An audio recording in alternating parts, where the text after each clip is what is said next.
नमस्कार, मैं प्रद्युमन जोशीला।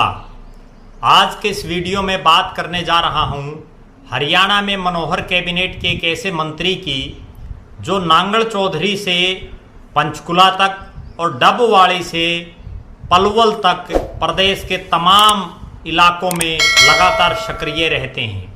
पिछले अपने लगभग 4.25 साल के कार्यकाल में वो मंत्री जी प्रदेश के कोने कोने में अपने पुराने कार्यकर्ताओं, पुराने वर्करों से संपर्क कर रहे हैं।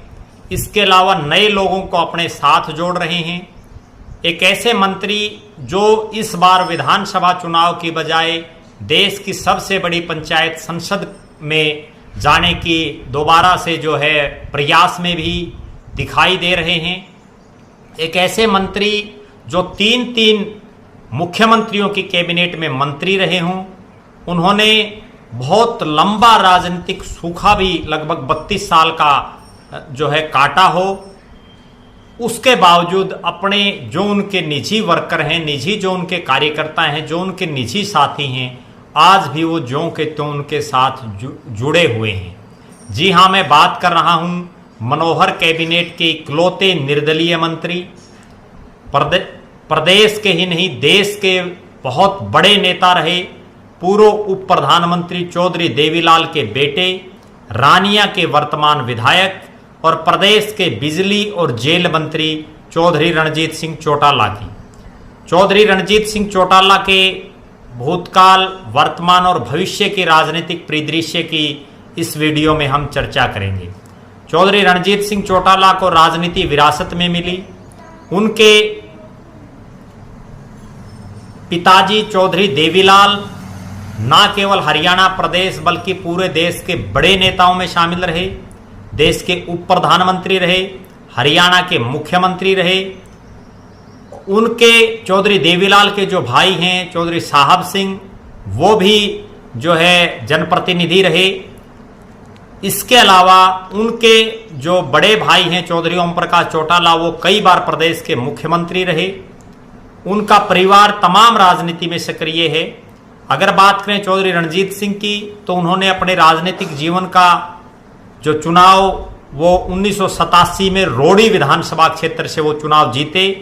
1987 में रोड़ी, जो कि परिसीमन के बाद हल्का टूट गया है, उससे पहले जो है 1987 में वो रोड़ी से विधायक बने और पहले चौधरी देवीलाल की सरकार में, उसके बाद चौधरी ओम प्रकाश चौटाला जी की सरकार में वो कैबिनेट के मंत्री रहे।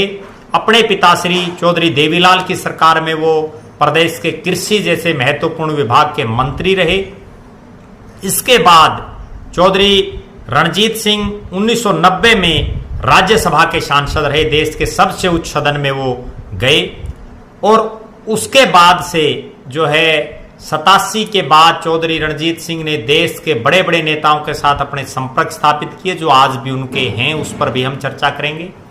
1990 में राज्यसभा का सदस्य बनने के बाद चौधरी रणजीत सिंह ने विधानसभा के कई चुनाव लड़े। पहले वो रोड़ी से उन्होंने चुनाव लड़ा, उसके बाद उन्होंने रानिया से भी चुनाव लड़ा, आदमपुर से भी उन्होंने कांग्रेस पार्टी की टिकट पर चौधरी भजनलाल के सामने उपचुनाव भी लड़ा, लेकिन वो लगातार हारते रहे।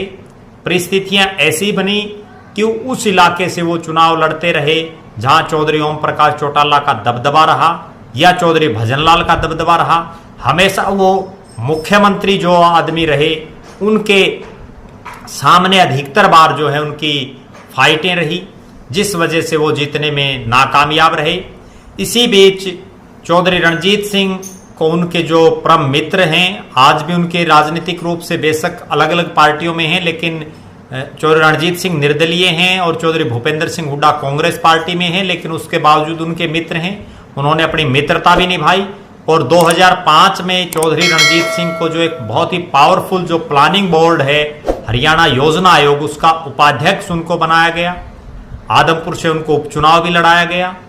अंततः 32 साल के राजनीतिक सूखे के बाद चौधरी रणजीत सिंह को रानिया विधानसभा क्षेत्र से 2019 के विधानसभा चुनाव में जीत हासिल हुई। और एक ऐसी जीत हासिल हुई कि उन्होंने जो तमाम राजनीतिक दलों के प्रत्याशी थे उनकी जमानतें जब्त करवाई। बड़े भारी बहुमत से वो जीते और जीतते ही उन्होंने भारतीय जनता पार्टी की सरकार को समर्थन दिया और मनोहर कैबिनेट में उनको कैबिनेट का मंत्री बनाया गया। एकमात्र निर्दलीय विधायक हैं जिनको कैबिनेट का मंत्री बनाया गया और उनको बहुत ही पावरफुल जो महकमा है बिजली का, क्योंकि बिजली की जरूरत एक गरीब से गरीब आदमी से लेकर के और अमीर से अमीर आदमी तक सबको जरूरत पड़ती है। एक साधारण से लेकर के और एक अपर लेवल तक के आदमी सबको बिजली की जरूरत है। उस महकमे का उनको जिम्मा दिया गया और उन्होंने उस महकमे में इस ढंग से काम किया अपने कार्यकाल में कि उसको बड़े भारी जो है प्रॉफिट में उन्होंने उस महकमे को पहुंचाया। अब अगर हम बात करें चौधरी रणजीत सिंह के भूतकाल की, हमने बात की, वर्तमान दौर की अगर बात करें तो वो लगातार जो है हरियाणा प्रदेश के तमाम 22 के 22 जिलों में पलवल से लेकर के और डबवाड़ी या चौटाला गांव तक हम कह सकते हैं, और दूसरी तरफ नांगल चौधरी निजामपुर से लेकर के और पंचकुला तक जो है वो लगातार अपने कार्यक्रम करते रहते हैं। अपने पुराने साथियों में नए साथियों को जोड़ते रहते हैं, विभिन्न सामाजिक कार्यक्रमों में, राजनीतिक कार्यक्रमों में वो सक्रिय रहते हैं। अब अगर बात करें कि उनका भविष्य क्या होगा, तो चौधरी रणजीत सिंह आज उम्र के उस दौर में हैं, वो लगभग जो है 78 साल की उनकी उम्र है। इस दौर में अभी भी वो जो है चुनाव लड़ने की और हष्टपुष्ट हैं, पूरी तरह से स्वस्थ हैं, दोबारा से सक्रिय हैं पूरी तरह से राजनीति में। और वर्तमान में ऐसी चर्चाएं हैं कि वो रानिया विधानसभा क्षेत्र का चूंकि चुनाव 2024 के अक्टूबर में होना है, उससे पहले देश में और प्रदेश में लोकसभा के चुनाव हैं, तो ऐसी राजनीतिक गलियारों में ऐसी चर्चाएं हैं कि चौधरी रणजीत सिंह इस बार हिसार लोकसभा क्षेत्र से लोकसभा का चुनाव लड़ने के जो है तैयारियों में हैं, लोकसभा चुनाव लड़ सकते हैं। चूंकि जब से उन्होंने आदमपुर विधानसभा से उपचुनाव लड़ा है 2008 का, तब से रणजीत सिंह हर महीने, पहले वो 2 तारीख को आते थे, अब वो पिछले कई सालों से 5 तारीख को आते हैं हिसार के रेस्ट हाउस में, और उससे पहले आदमपुर में भी लगातार वो अपने कार्यकर्ताओं से मिलते रहते हैं, उनकी समस्याओं का समाधान करवाने का प्रयास करते हैं, करवाते हैं और लगातार लोगों में रहते हैं। हिसार लोकसभा के बवानी खेड़ा से लेकर के और उचाना से लेकर के और जो 7 हिसार जिले के विधानसभा क्षेत्र में हैं, उनमें वो लगातार कार्यक्रम भी कर रहे हैं। मंत्री बनने के बाद लगातार उनकी जो टीम है, उनके जो लोग हैं इस क्षेत्र में, उनके काफ़ी संख्या में जो है वर्कर हैं। लिहाजा ऐसी संभावनाएं हैं कि केंद्र के कई बड़े नेताओं से उनके संपर्क हैं। एक वो दौर भी था जब माधवराव सिंधिया, जो कांग्रेस के बहुत बड़े नेताओं में शामिल थे, प्रधानमंत्री पद के वो दावेदार रहे हैं, उनके साथ उनके बिल्कुल घरेलू और पारिवारिक संपर्क रहे हैं। वर्तमान में उनके जो बेटे हैं ज्योतिरादित्य सिंधिया, वो भी उनके काफ़ी नज़दीकी हैं। इसके अलावा चाहे वो भारतीय जनता पार्टी के राष्ट्रीय अध्यक्ष जेपी नड्डा हों, चाहे अमित शाह हों, चाहे नरेंद्र मोदी जी हों, वो लगातार बड़े जो नेता हैं उन सभी के संपर्क में हैं, उनसे मिलते रहते हैं। यही नहीं, चौधरी रणजीत सिंह के संपर्क कांग्रेस पार्टी के भी बड़े नेताओं से हैं, क्योंकि वो कांग्रेस में बहुत लंबे समय तक रहे हैं। और चौधरी देवीलाल का बेटा होने का उनको एक अलग से जो फायदा मिल रहा है। चौधरी रणजीत सिंह किसान आंदोलन में भी बड़ी बेबाकी से उन्होंने अपनी बातें रखी। इसके अलावा भी वो समय समय पर जो है अपनी बातें बिल्कुल साफ और स्पष्ट तौर पर लोगों के बीच में रखते हैं।